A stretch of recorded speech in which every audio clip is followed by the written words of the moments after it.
ऐरियाणं णमोऽध्यायाणं णमोलोवे सव्वसाहुणं मोक्षमार्गस्य नेतारं भेत्तारं कर्मभूभृतां ज्ञातारं विश्वतत्त्वानां वन्दे तद्गुणलब्धये।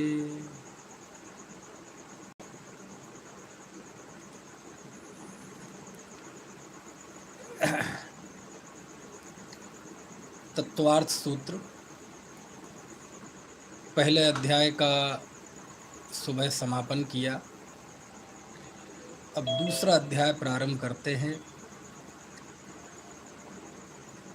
शास्त्र का नाम है तत्वार्थ सूत्र, क्योंकि इसमें तत्वार्थों का वर्णन है और सीधे सीधे तत्वार्थों का वर्णन अब इस दूसरे अध्याय से प्रारंभ होता है, जो कि चौथे अध्याय तक चलेगा।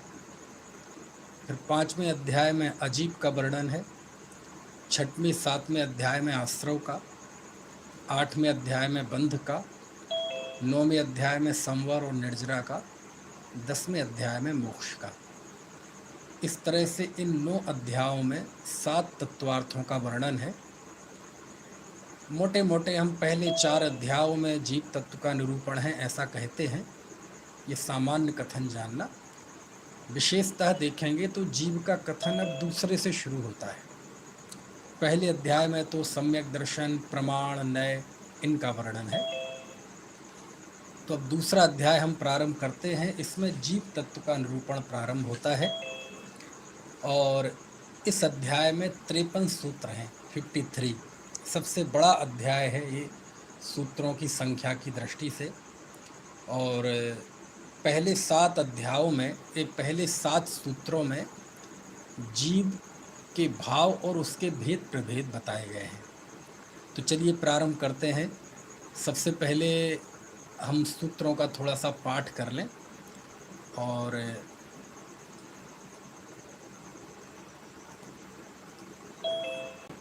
पाठ आप लोगों ने निकाल रखा है या स्क्रीन शेयर करें? वैसे लेके बैठे तो ज़्यादा बढ़िया है ना। चलिए, तो कुछ सूत्रों का हम पाठ करते हैं। पहला सूत्र जिस पे चर्चा चलेगी, औपशमिक क्षायकौ भावौ मिश्रश्च जीवस्य स्वतत्व मौदिक पारिणामिकौ च। बोल के बताइए।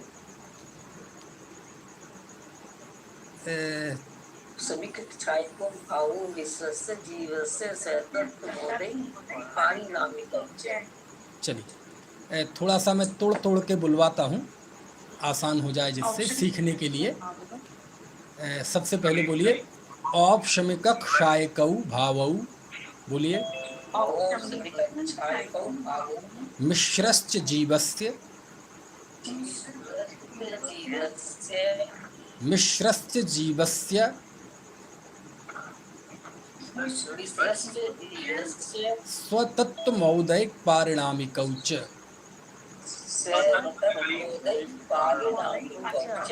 चलिए, अब एक साथ पूरा बोलता पूरा सूत्र आप एक साथ ही दोहराना पूरा।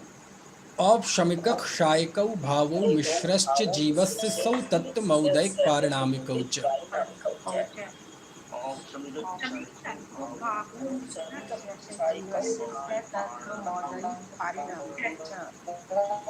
चलिए ठीक, बस हो गया। द्विनवाष्टादशैक विंशति त्रिभेदा यथाक्रमम्।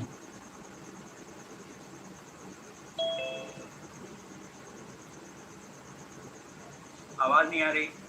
हाँ, द्विनवाष्टादशैक विंशति त्रिभेदा यथाक्रमम्।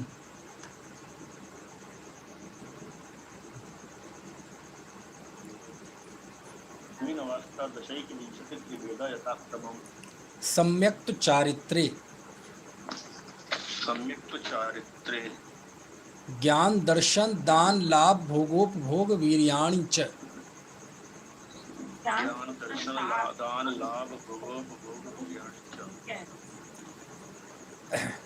ज्ञान ज्ञान दर्शन लब्ध्यश्चतुस्त्रि पंच भेदाः सम्यक् तु चारित्र संयमा संयमाश्च।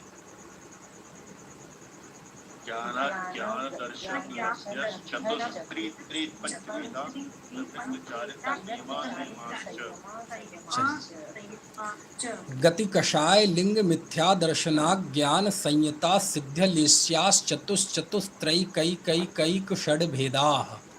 कठिन है। गति कषाय लिंग मिथ्या दर्शना ज्ञान संयता सिद्ध्यलेस्याश्चतुश्चतुस्त्रयी कई कई कई षड भेदाः।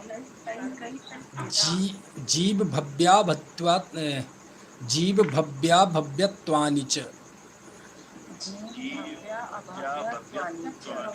चलिए, तो ये 7 सूत्र हैं। ये पहला समूह 7 सूत्रों का है, तो इसे हम हर कक्षा के पहले इसका उच्चारण करेंगे। चलिए, अब पहला सूत्र देखते हैं, इसका पहले सामान्य अर्थ। इस पहले सूत्र में जीव के 5 भाव बताए हैं और टीकाकारों ने इन्हें कहा है 5 असाधारण भाव। ये असाधारण भाव क्या होते हैं? भाव 2 प्रकार के होते हैं, एक साधारण और एक असाधारण। तो जो सभी द्रव्यों में पाए जाएं वो तो साधारण हो गए, और जो अपने अपने द्रव्यों में पाए जाएं वो असाधारण भाव हैं। तो जीव, पुद्गल, धर्म, अधर्म, आकाश, काल, ये जो 6 द्रव्य हैं, जो भाव सब में पाए जाते हैं, तो ऐसे अनंतों गुण धर्म शक्तियाँ हैं जो सभी द्रव्यों में समान रूप से पाए जाते हैं, है ना। जैसे अस्तित्व, वस्तुत्व, अगुरु लघुत्व, द्रव्यत्व, प्रदेशत्व, प्रमेयत्व, नित्यत्व, अतित्यत्व, एक अनेक, सामान्य विशेष, है ना। तो ऐसी अनंतों धर्म शक्तियाँ गुण हैं जो सभी द्रव्यों में पाए जाते हैं, लेकिन वो कहलाते हैं साधारण। और असाधारण धर्म वो कहलाते हैं जो अपने अपने द्रव्यों में पाए जाते हैं। जैसे पुद्गल में स्पर्श, रस, गंध, वर्ण, वो पुद्गल में ही होते हैं, अन्य द्रव्य में नहीं होते। बाकियों के भी लक्षण हैं, गति हेतुत्व, स्थिति हेतुत्व, अवगाहन हेतुत्व, वर्तना हेतुत्व। तो चूंकि यहाँ जीव की बात है, तो जीव के असाधारण भाव इस पहले सूत्र में बताए हैं। ठीक है, देखो क्या लिखा है इसमें। औपशमिक, ठीक है, क्षायक कऊ,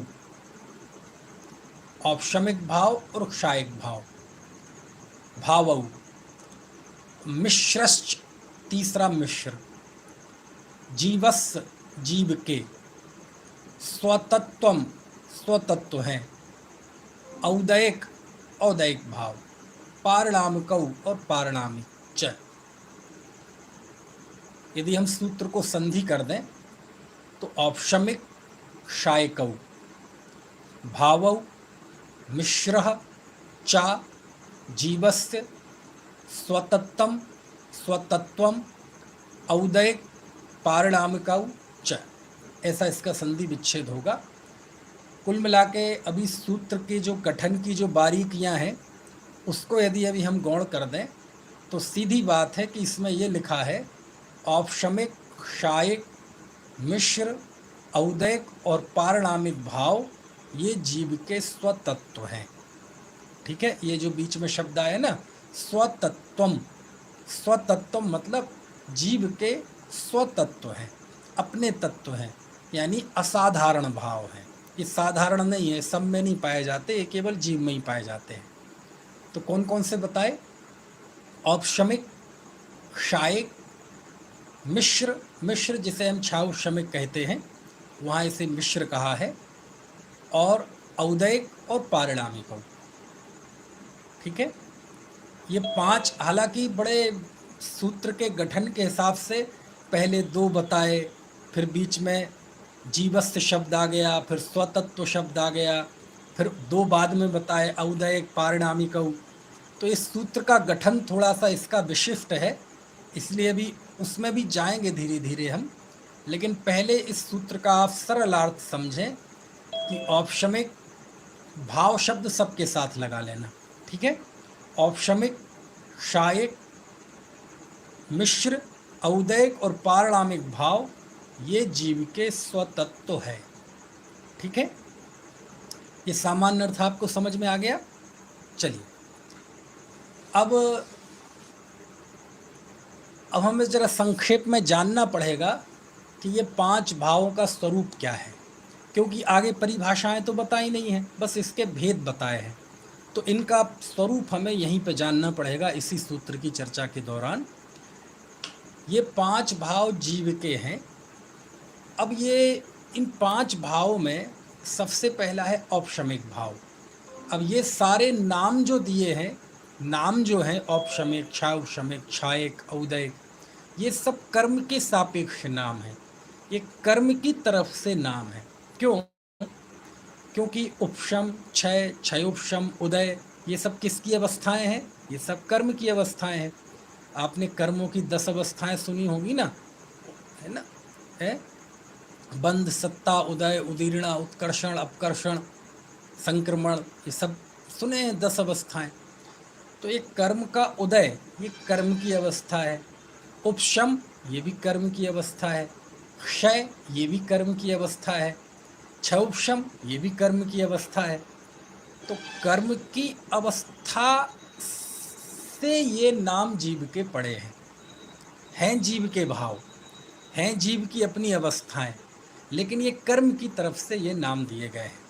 ठीक है, चलिए सबसे पहला है औपशमिक भाव। औपशमिक भाव क्या है? कर्म के उपशम से होने वाला भाव। जब भी कोई कर्म का उपशम होता है तो उस समय जो जीव की भाव होता है वो कहलाता है औपशमिक भाव। ठीक है। अब ज्ञानावरण, दर्शनावरण, अंतराय और 4 आघाती कर्मों में तो कोई उपशम होता नहीं है, केवल मोह कर्म में उपशम होता है। ठीक है ना? तो मान लीजिए, इसको उदाहरण शास्त्रों में ऐसा देते हैं कि जैसे पानी है, पानी में कीचड़ घुला हुआ है, गंदा पानी है। ठीक है, तो गंदा पानी समझ लो आप, ये है कर्म, और पानी है जीव। ठीक है, जीव का परिणाम है, और गंदगी है वो कर्म का परिणाम है, कर्म का भाव है। तो क्या हुआ कि जैसे गंदा पानी है उसमें गंदगी घुली हुई है। अब हमने क्या किया कि उसमें हमने कतक फल डाल दिया, निर्मली फल डाल दिया। आपने देखा है किसी ने निर्मली फल, कतक फल?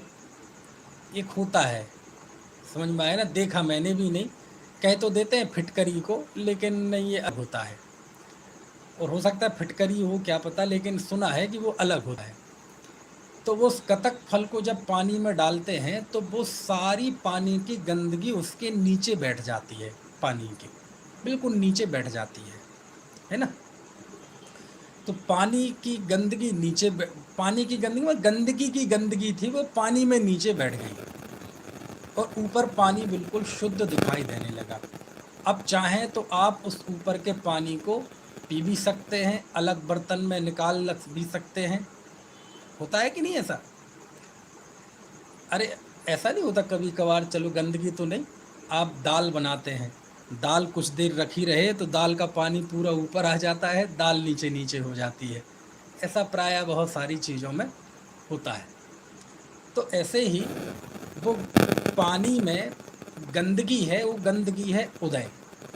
ठीक है, तो ऐसे ही जीव कर्म के उदय जब होता है तो कर्म के उदय से जो जीव का भाव होता है वो तो कहलाता है औदयिक भाव। लेकिन जीव जब पुरुषार्थ करता है, तत्वज्ञानी होता है, तो क्या होता है कि जैसे पानी में गंदगी थी वो नीचे बैठ गई, तो नीचे बैठ गई ना, दब गई, उसी को बोलते हैं उपशम।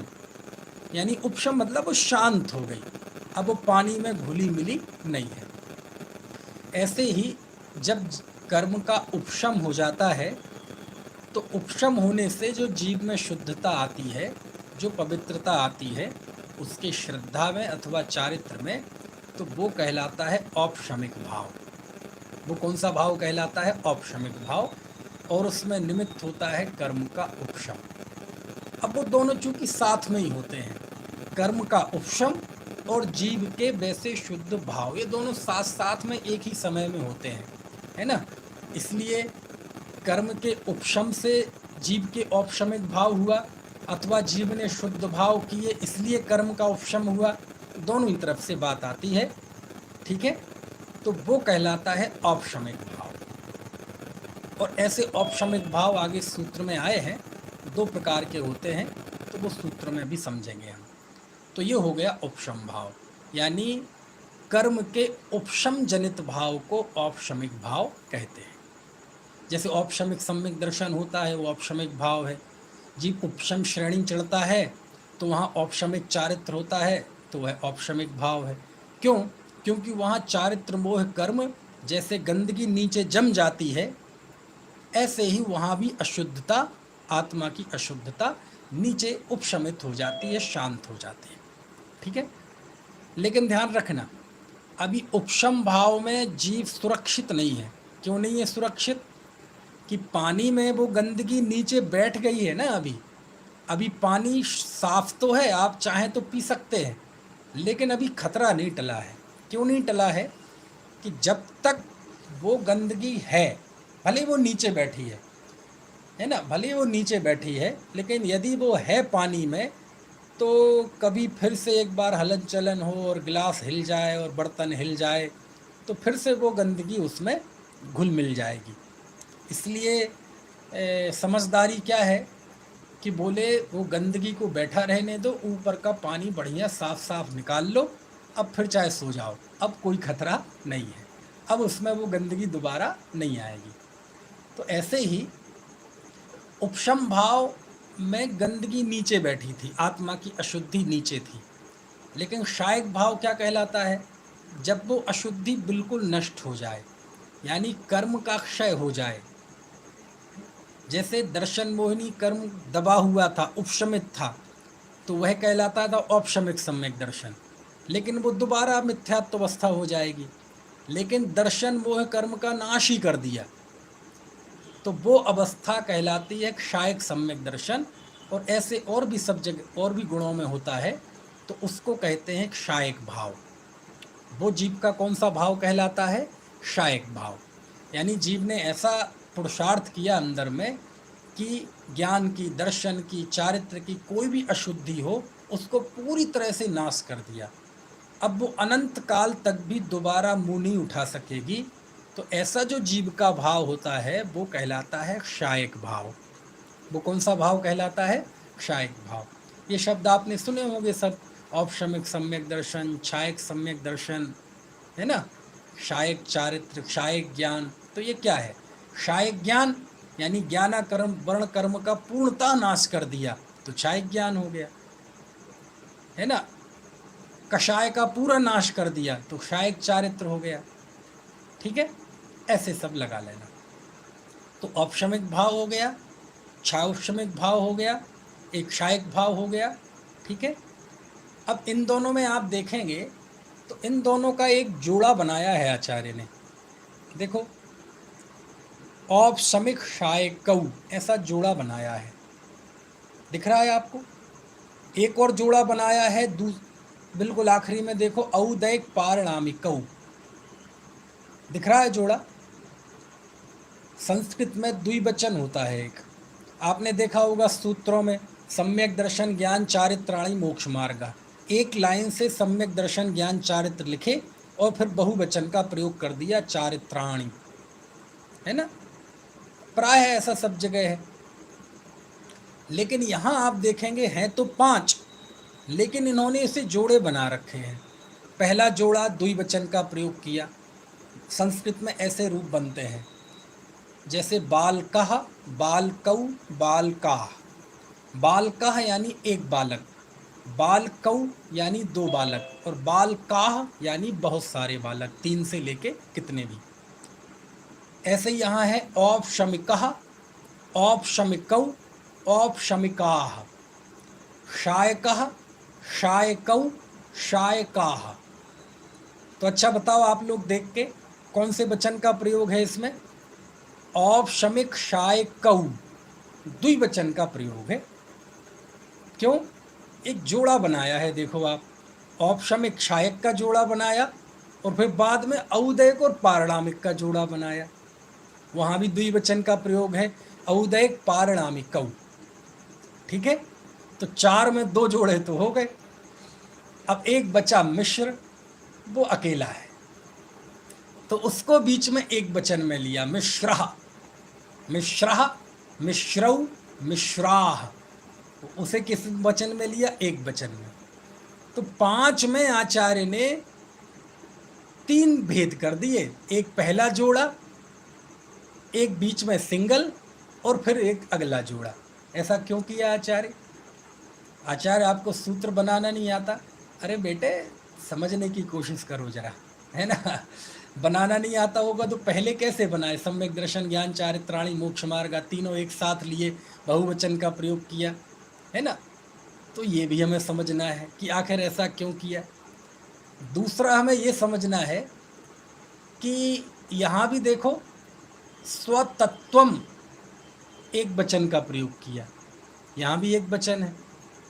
वहाँ देखो आप मतिश्रुतावधि मनः परय केवलानि ज्ञानम, बहुवचन था और फिर एक वचन का प्रयोग किया। यहाँ भी स्वतत्वम है 5 लेकिन एक वचन का प्रयोग किया। तो ये इसको भी समझना है ऐसा क्यों। तीसरा आप देखेंगे कि देखो आप कहीं सूत्र में 2 बार चा का प्रयोग देखा है आपने? बात एक ही चल रही है, जीव के 100 तत्वों की ही बात चल रही है, लेकिन आचार्य ने 2 जगह च शब्द का प्रयोग किया। निपुण भाई देखो, मिश्रश्च, मिश्रः च, यहाँ भी चा शब्द का प्रयोग है, और अंत में देखो आप च, यहाँ भी चा शब्द का प्रयोग है। आचार्य देव आप 2 बार चा शब्द का प्रयोग क्यों? हमने तो सुना है एक अक्षर भी कम हो जाए तो इतनी खुशी होती है कि पुत्र की प्राप्ति जितनी। समझ में आ रही है बात है? फिर भी आप 2 बार चा का प्रयोग करते हैं। तो ये सारे बिंदु हमें समझने हैं। अब देखो पहले यहाँ ये देखते हैं कि आचार्य ने औपशमिक शायकौ ऐसा द्विवचन का प्रयोग करके इसे अलग जोड़ा बनाया। ये क्यों बनाया? तो उसके पीछे कारण ये है। ये किसी की आवाज आ रही है पीछे भैया, अनम्यूट करो जरा, इन्हें कैसे होंगे? आपकी की आवाज है वापस? नहीं, किसी का अनम्यूट है और उन्होंने कहीं चला रखा है अपने घर पे, तो वो आवाज रिफ्लेक्ट होके आ रही है। चलिए आगे बढ़ते हैं। तो औपशमिक क्षायकौ भावौ मिश्रश्च, तो ये पहला जो जोड़ा बनाया इसमें औपशमिक और क्षायक का जोड़ा जो बनाया द्विवचन का प्रयोग करके, तो उसके पीछे कारण ये है कि औपशमिक और क्षायक में निर्मलता एक सी होती है, एक सी निर्मलता होती है दोनों में, है ना। जैसे कि अभी मैंने उदाहरण दिया, एक गिलास ऐसा है जिसमें मिट्टी दबी हुई है, नीचे शांत है, और दूसरा गिलास हमने उस पानी को निकाल लिया। तो ये फर्क तो है इसमें कि ये औपशमिक है, ये उपशमित है। इसमें अभी भविष्य में पानी दोबारा गंदा हो जाएगा, लेकिन इसमें अब कोई खतरा नहीं है। लेकिन दोनों में तुलना की जाए तो दोनों की शुद्धता में कोई फर्क नहीं है। समझ में आए ना? औपशमिक भाव और क्षायक भाव में निर्मलता एक सी है, तो निर्मलता एक सी है, इस वजह से भी इसमें यहाँ द्विवचन का प्रयोग करके यहाँ एक अलग उसे सेक्शन दे दिया। दूसरा कारण ये है कि बीच में इन्होंने एक मिश्र भाव को रखा है, और मिश्र भाव जो है वो ऊपर भी लागू होता है और नीचे भी लागू होता है। कैसे? मिश्र भाव मतलब क्षायौपशमिक भाव। वो क्षायौपशमिक भाव औपशमिक सम्यक्त और औपशमिक और क्षायक भाव वालों के साथ भी लागू होता है, और पीछे जाएं तो औदयक और पारिणामिक भाव वालों के साथ भी लागू होता है। तो उसे मिश्र भाव को बीच में रखा, ठीक है ना। खैर, तो अभी तो केवल एक छोटा सा कारण समझे कि इन 2 का एक ग्रुप क्यों बनाया और द्विवचन का प्रयोग क्यों किया, क्योंकि ये दोनों बिल्कुल समान शुद्धता रखते हैं। औपशमिक भाव और क्षायक भाव में शुद्धता की दृष्टि से कोई फर्क नहीं है। एक जीव औपशमिक सम्यक दृष्टि और एक जीव क्षायक सम्यक दृष्टि है, तो दोनों की निर्मलता में फर्क नहीं है। बाकी फर्क है, एक अभी छूट जाएगा और दूसरा अनंत काल तक नहीं छूटेगा। ऐसे ही 11वें गुण स्थान का नाम है उपशांत मोह और 12वें गुण स्थान का नाम है क्षीण मोह। दोनों की पवित्रता में कोई फर्क नहीं है। वो बात अलग है कि उपशम वाला गिर जाएगा और 12वें वाला केवल ज्ञान की प्राप्ति करेगा, है ना। चलिए, तो ये हो गया औपशमिक भाव और दूसरा हो गया क्षायक भाव।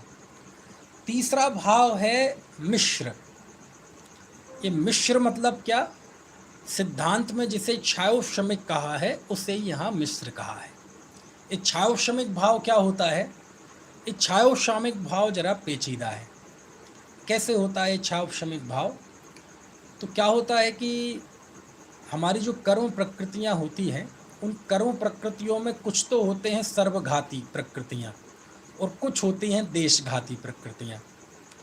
जैसे मोहिनी कर्म में ही आ जाइए आप, मिथ्यात्व और सम्यक मिथ्यात्व ये है सर्वघाती और सम्यक्त प्रकृति ये है देशघाती। अनंतानुबंधी अप्रत्याख्यानावरण प्रत्याख्यानावरण ये है सर्वघाती और संजुलन कषाय और नो कषाय ये है देशघाती। ऐसी ज्ञानावरण में होता है, सब में होता है। अघाती कर्मों में तो क्षम होता नहीं। आयु, देखो ये जो अघाती कर्म है, आयु कर्म, नाम कर्म, वेदनी कर्म और एक कौन सा बचा, गोत्र कर्म। इन 4 अघाती कर्मों में उपशम भी नहीं होता, क्षय उपशम भी नहीं होता।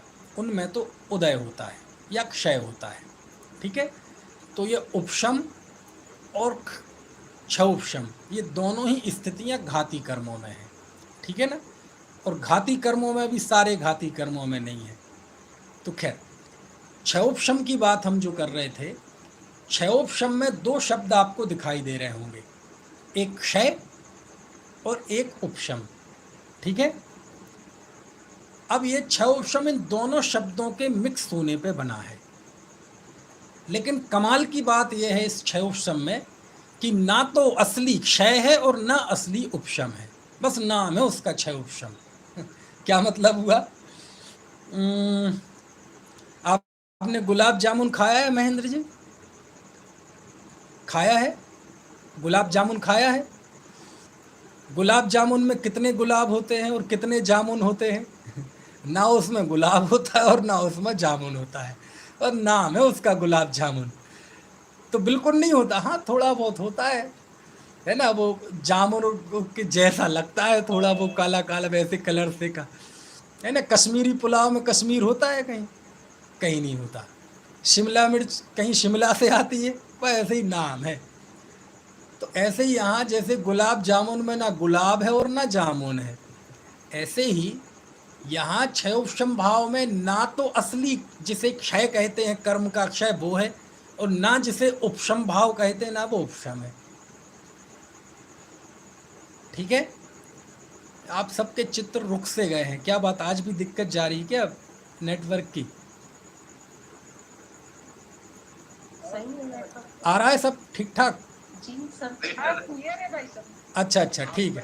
क्योंकि आप हिलते हुए दिखाई नहीं दे रहे ना, तो मुझे लगा ध्यान से सुन रहे हैं सब। अच्छा, ध्यान से सुन रहे, दत्त चित्त होके।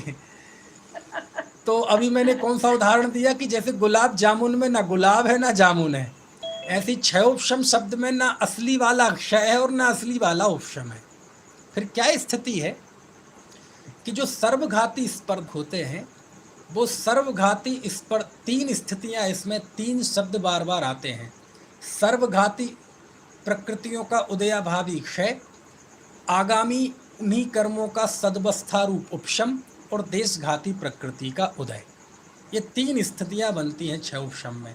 लेकिन आप 3 में मत जाओ, मैं आपको बिल्कुल सरल करके बताता हूँ कि जो कर्म की सर्वघाती प्रकृतियां हैं, जब वो सर्वघाती प्रकृति देशघाती प्रकृति के रूप में उदय में आती है, समझ लो उस स्थिति का नाम है क्षयोपशम भाव। जैसे एक सरल सा उदाहरण ले लो सम्यक दर्शन का। दर्शन मोह की 3 प्रकृतियां हैं, मिथ्यात्व, सम्यक मिथ्यात्व और सम्यक्त प्रकृति। मिथ्यात्व और सम्यक मिथ्यात्व का तो उदयाभावी क्षय है, ये सर्वघाती प्रकृतियां हैं। तो ये क्षीण होके सम्यक्त प्रकृति के रूप में उदय में आती हैं। तो उस सम्यक दर्शन को करते हैं क्षयोपशमिक सम्यक दर्शन। क्यों? क्योंकि उसमें सम्यक्त प्रकृति देशघाती प्रकृति का उदय रहता है ना। तो ये कहलाता है छावशमिक भाव, और ये बहुत व्यापक है, बहुत व्यापक है। मिथ्या दृष्टि को भी होता है, सम्यक दृष्टि को भी होता है, श्रेणी चढ़ने वाले को भी होता है, यानी केवल ज्ञान के नीचे जितने भी जीव हैं सबको ये छावशमिक भाव होता है। एक इंद्रिय के भी छावशमिक है, दो इंद्रिय के भी, तीन इंद्रिय के भी, और 12वें गुण स्थान तक सब जीवों के छावशमिक भाव होता है। तो 3 हो गए, औपशमिक भाव, क्षायिक भाव और छावशमिक भाव। हम सबको कहाँ है छावशमिक भाव? अरे ये जो ज्ञान है ना, ज्ञान मति श्रुत, ये छावशमिक ज्ञान ही तो है। क्षायिक ज्ञान तो केवल ज्ञान होता है, वो तो आप में और हम में से किसी को है नहीं। ज्ञान में उपशम होता नहीं, ज्ञान में या तो क्षय होता है या उदय होता है। तो ज्ञान का औदैक भाव भी हमें है, क्योंकि अज्ञान है, केवल ज्ञानी नहीं है, तो हम दुनिया को नहीं जानते, तो वो सारा उदय भी है।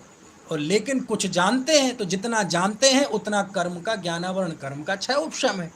तो हम सबके क्षय उपशमिक ज्ञान है, क्षय उपशमिक दर्शन है ना। तो ऐसे तो औपशमिक भाव, क्षायिक भाव, क्षय उपशमिक भाव। तीसरा है औदैक भाव। औदैक मतलब सीधा है, कर्म के उदय जनित भाव। जैसे हम सब मनुष्य हैं, तो मनुष्य आयु कर्म के उदय से हैं, तो ये मनुष्यपना औदैक भाव है। गति नाम कर्म का उदय है, तो हम औदैक भाव है। अज्ञान का उदय है, ज्ञानावरण का कर्म उदय है, तो हम अज्ञान रूप हैं। मोह का उदय है, दर्शन मोह का उदय है, तो मिथ्यात्व है। चारित्र मोह का उदय है, तो कषाय है। तो ये सब कहलाते हैं कर्म के उदय से जो भाव होते हैं, ये कहलाते हैं औदैक भाव। अब ये कितने होते हैं आगे के सूत्रों में बताएं, इसलिए यहाँ नहीं बताऊंगा मैं। सबकी संख्या व सूत्र अगला सूत्र है, और सबके भेदों वाले और अगले सूत्र हैं। 7 सूत्रों में यही बात आई है। अभी तो हम केवल इस सूत्र की वो समझने की चीज़ जो है, जो आगे के सूत्रों में नहीं है, वो समझा रहा हूँ। ठीक है।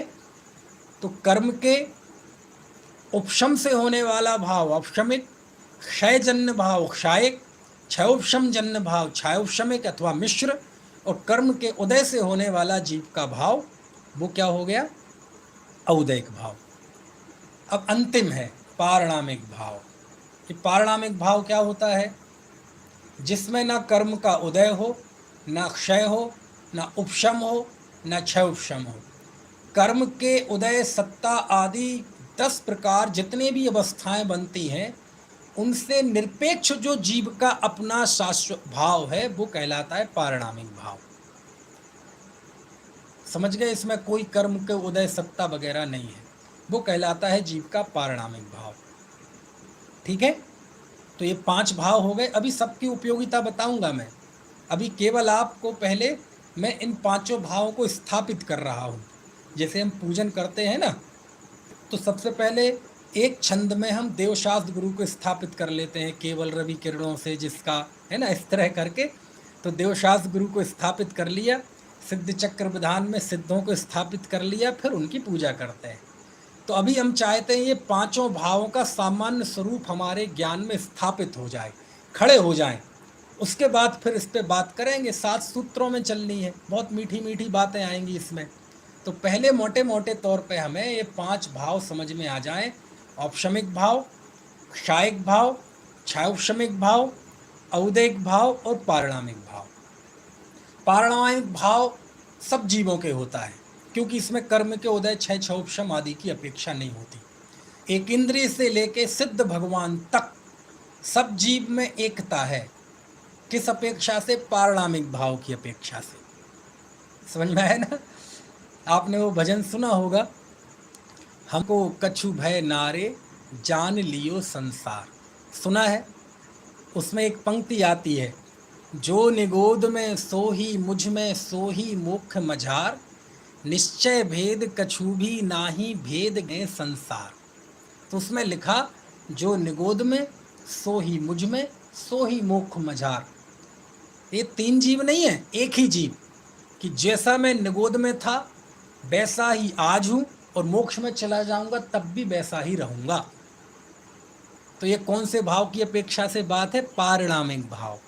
क्योंकि पारणामिक भाव सबके एक सा होता है। समझ में आए ना? पारणामिक भाव। अब उसके भेद हैं। ठीक है। जीवत्व भव्यत्व भव्यत्व, अभी वहाँ नहीं जाते हैं। तो पारणामिक भाव की दृष्टि से निगोज से लेके सिद्ध तक सभी जीव एक हैं। समझ में आया ना? अभी हमने संग्रह नय और व्यवहार नय को पढ़ा था पिछले अध्याय के अंतिम सूत्र में कि यदि सभी जीवों को संग्रहित करना हो, सभी जीवों को संग्रह नय का प्रयोग करना हो, तो हम कौन से भाव का नाम लेंगे? पारणामिक भाव। क्योंकि पारणामिक भाव की वेदी पे सारे जीव इकट्ठे हो जाते हैं। समझ में आया ना? क्योंकि सभी जीव पारणामिक भाव होता है सबके, है ना? और अध्यात्म में तो कहते हैं यदि तुम पंचम गति को पाना चाहते हो तो पंचम पारणामिक भाव का आश्रय ग्रहण करो। क्यों? क्योंकि आश्रय ग्रहण करने लायक तो पारणामिक भाव है, क्योंकि वो ही है जो सदा काल रहता है। बाकी तो ये सबके काल हैं, है ना? चलो थोड़ी काल की अपेक्षा बात कर लें, जब मुंह से काल निकल ही गया है। सबसे पहला है औपशमिक भाव। इसका काल कितना है? बहुत थोड़ा है। कितना? अंतर्मुहूर्त, यानी सादी शांत, यानी इसकी शुरुआत भी है और अंत भी है। औपशमिक सम्यक्त का काल अंतर्मुहूर्त, उपशम श्रेणी का काल अंतर्मुहूर्त। तो औपशमिक भाव का काल सबसे थोड़ा है, ठीक है। क्षायक भाव का काल कितना है?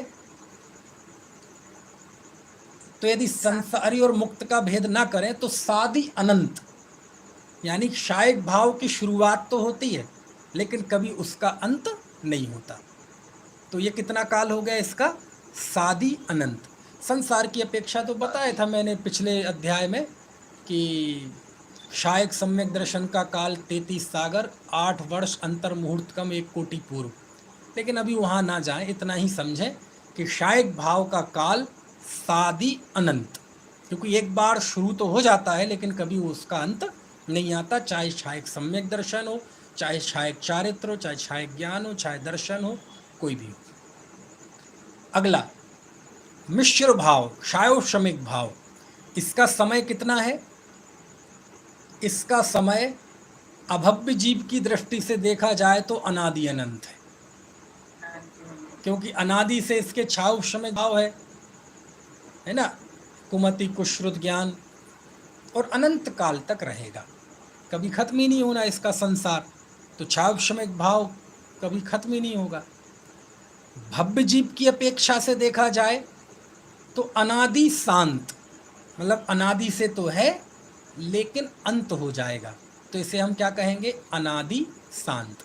और भव्य दृष्टि, भव्य की अपेक्षा से अनादि अनंत। अगला भाव औदैक भाव। औदैक भाव कैसा है? तो वही अभव्य की अपेक्षा से अनादि अनंत, क्योंकि अनादि काल से इसके कर्मों का उदय है और अनंत काल तक रहेगा। लेकिन भव्य जीव की अपेक्षा से अनादि से तो है लेकिन एक समय ऐसा आएगा कि कर्म का नाश कर देगा तो उदय भी खत्म हो जाएगा। तो वो कैसा बैठेगा? अनादि शांत, अभव्य की अपेक्षा अनादि अनंत। और अगला है पारणामिक भाव। पारणामिक भाव कैसा है? अनादि अनंत। अब इसमें थोड़ा सा फर्क आ जाएगा। पारणामिक भाव में भी एक है अशुद्ध पारणामिक भाव और एक है शुद्ध पारणामिक भाव। तो अशुद्ध पारणामिक भाव अनादि अनंत नहीं है। अशुद्ध पारणामिक भाव तो अनादि शांत है, लेकिन शुद्ध पारणामिक भाव जो है जीवपना, जीवत्व, वो अनादि अनंत है। और जब हम कहते हैं कि पारणामिक भाव का आश्रय लो तो उसका अर्थ होता है वो शुद्ध पारणामिक भाव। अशुद्ध पारणामिक भाव आश्रय लेने लायक नहीं है। समझ में आए ना? ऐसे तो इस तरह से ये काल की अपेक्षा से हमने पांचों भाव का स्वरूप जाना, ठीक है। तो 2 बिंदु बता दिए। अब तीसरा बिंदु, ये आप एक बार औदायक और पारणामिक का काल बता दीजिए फिर से। औदैक भाव का काल अभव्य जीव की अपेक्षा अनादि अनंत है और भव्य जीव की अपेक्षा अनादि शांत है। अनादि शांत। और पारणामिक? पारणामिक भाव शुद्ध पारणामिक भाव अनादि अनंत है और अशुद्ध पारणामिक भाव अनादि शांत है।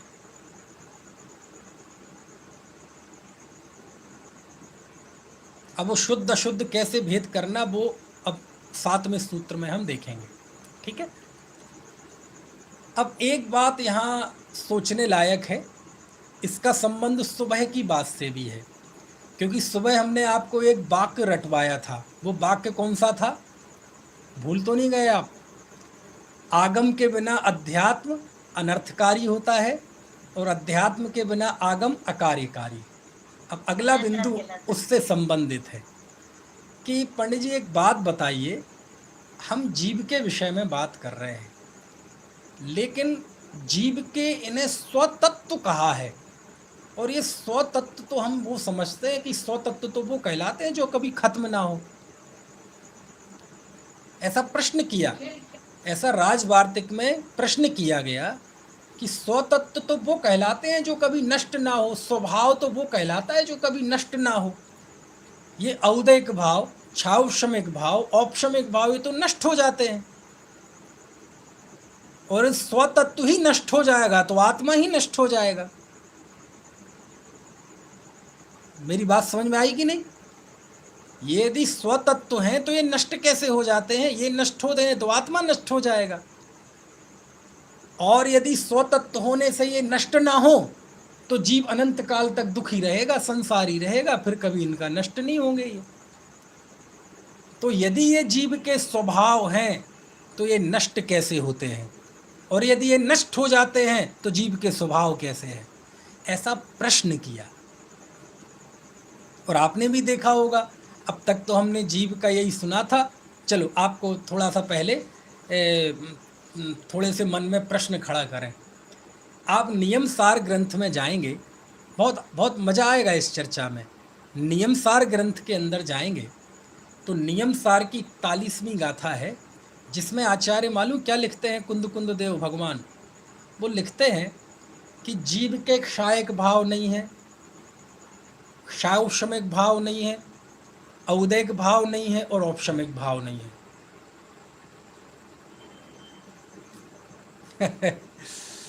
और यहाँ कह रहे हैं कि ये पांचों जीव के स्वतत्व हैं। अब क्या करें? अब ये बेचारे हम जैसे भोले भाले जीव कहाँ जाएं? नियम सार की माने कि तत्वार सूत्र की माने, देखना है। चलो आपको दिखाता हूँ। अच्छा देखो, भाव दीपिका में भी कहा है भाई सब। चलो भाव दीपिका तो काफ़ी बाद का है, मैं आपको इसका ही दिखाता हूँ, नियम सार का। अब ये है कि हम स्क्रीन शेयर हो जाए जैसा मैं चाहता हूँ। देखो स्क्रीन शेयर हो रही है, आपको हो रही है स्क्रीन? हो रही है। हाँ हाँ, देखो आप, ये नियम सार की 41वीं गाथा है। अब आप देखिए 41। लोड हो रही है। अच्छा लोड हो गई, हो जाएगी एक आध मिनट में। हाँ हो गई। आप देखो इसमें ये 41वीं गाथा हम पढ़ते हैं। अब ज़्यादा बात तो नहीं कर पाएंगे क्योंकि समय हो गया है, लेकिन आज प्रश्न छोड़ के इसकी बात अपन सुबह बढ़िया करेंगे। देखो इसमें लिखते हैं आचार्य देव, ळोखय भाव ठाणा ळोखव सहाव ठाणा वा औदई भाव ठाणा ळो उब समणे सहाव ठाणा वा। कौन से ग्रंथ की गाथा है ये? 41 नियम सार की। कौन से आचार्य की? कुंद कुंद देव की। कौन सी गाथा? 41वीं गाथा। और आपको पता है ये ग्रंथ आचार्य ने क्यों लिखा? कुंद कुंद देव ने, उन्होंने लिखा ऋणीय भावना निमित्तम, ये नियम सार में अपनी भावना के लिए लिख रहा हूँ। यानी नियम सार आचार्य कुंद कुंद, यानी कोई भी संत हो उनकी ये पर्सनल डायरी है। कौन सी डायरी है? पर्सनल डायरी, निजी डायरी है।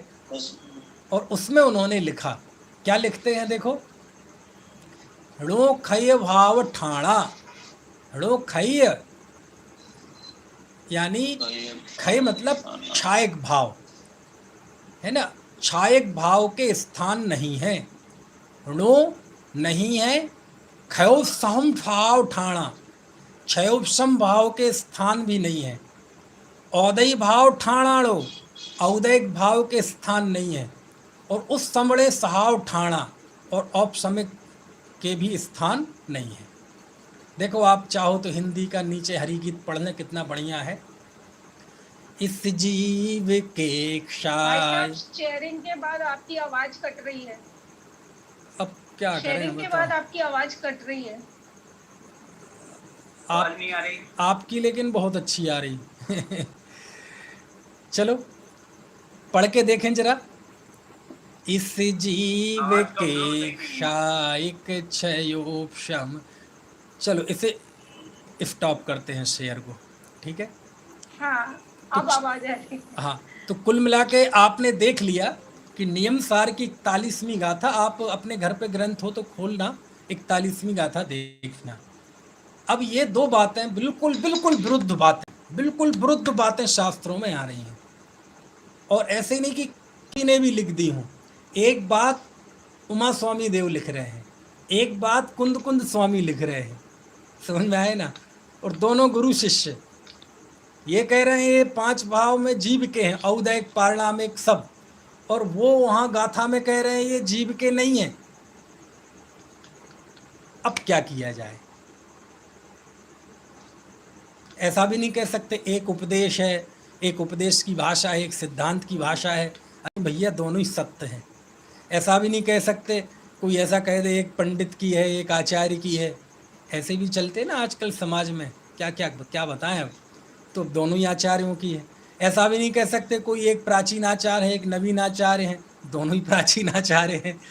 ये भी नहीं कह सकते एक प्रमाणिक है अप्रमाणिक है, अरे दोनों ही महान प्रामाणिक आचार्य हैं। अब क्या करें?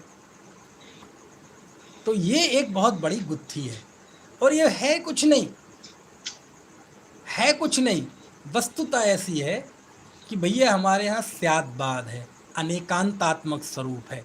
जब जीव को कर्म की तरफ से देखेंगे तो वह औपशमिक क्षायक वाला ही दिखेगा, और जब उसके चैतन्य स्वभाव की दृष्टि से देखेंगे तो ये दूर दूर तक कहीं दिखाई नहीं देंगे। ये एक ही जीव को दो नज़रिए से देखना है, एक संयोग से और एक भीतरी स्वभाव से। जब संयोग से देखेंगे तो औदयिक आदि वाला दिखेगा, और जब स्वभाव से देखेंगे तो परम पारिणामिक भाव दिखेगा, है ना। लेकिन चलो अभी समय हो गया है, ये प्रश्न छोड़ के आज की चर्चा पूरी करता हूँ। कल इसके आगे चर्चा करेंगे कि आखिर ये सारी बातें क्यों हैं। और राजवार्तिक का प्रश्न कि यदि ये स्वतत्व हैं तो इनका नष्ट होते ही जीव नष्ट क्यों नहीं हो जाता, और यदि नष्ट नहीं होगा जीव तो ये यदि स्वतत्व है तो यदि कोई जीव संसारी है तो संसारी रहेगा, फिर वो नाश कैसे होगा संसार का यदि ये स्वतत्व है तो ये दोनों ही प्रश्न आज की चर्चा में अभी छोड़ते हैं। इनकी बहुत अच्छी चर्चा हम कल सुबह करेंगे ताकि हमें आगम और अध्यात्म दोनों का सम्यक परिज्ञान हो। चलिए अभी का समय। दूसरे पेयर में क्या समानता बताई थी आपने? क्या पेयर में क्या समानता बताई? दोनों में अभी दूसरे पेयर में अभी आए नहीं, वहाँ पहुँचे नहीं, वहाँ आएंगे अभी तो बता देगा, अभी बताई नहीं मैंने। औदयिक और पारिणामिक में द्विवचन है तो उसका भी बताया नहीं मैंने, कल बताएंगे, कल या शाम को जो चर्चा आ जाएगी। हाँ मैं समझा कि मैं स्किप हो गया इसलिए। नहीं, अभी आएगी उसकी चर्चा। हाँ कोई प्रश्न पूछ रहा है कोई? पंडित जी एक बार औपसमिक और क्षायिक का सिंपल सरल शब्दों में परिभाषा बताइए। कर्म के उपशम जनित भाव को औपशमिक कहते हैं, क्षय जनित भाव को क्षायिक कहते हैं। उपशम, ये जो अभी मैंने गाथा पढ़ाई ना नियमसार की 41वीं गाथा नियमसार की दिखाई अभी, इसके ही नीचे टीका में देखना इन पांचों के लक्षण आए हैं, एक एक लाइन में, एक एक लाइन में इन पांचों के लक्षण आए हैं बहुत सरलता से। हाँ दिख गए, वहां दिए हैं जो मैंने बताया है, वहां भी दिए हैं। हाँ पूछिए। वो पहले अध्याय में से जो आपने ये निक्षेप का बताया था ना, द्रव्य निक्षेप भाग निक्षेप, और एक इसका न्याय का बताया था भूत न्यायगम्य में और भागी न्यायगम्य में। हाँ क्या डिफरेंस रहेगा? क्योंकि द्रव्य निक्षेप में भी तो यही होता है ना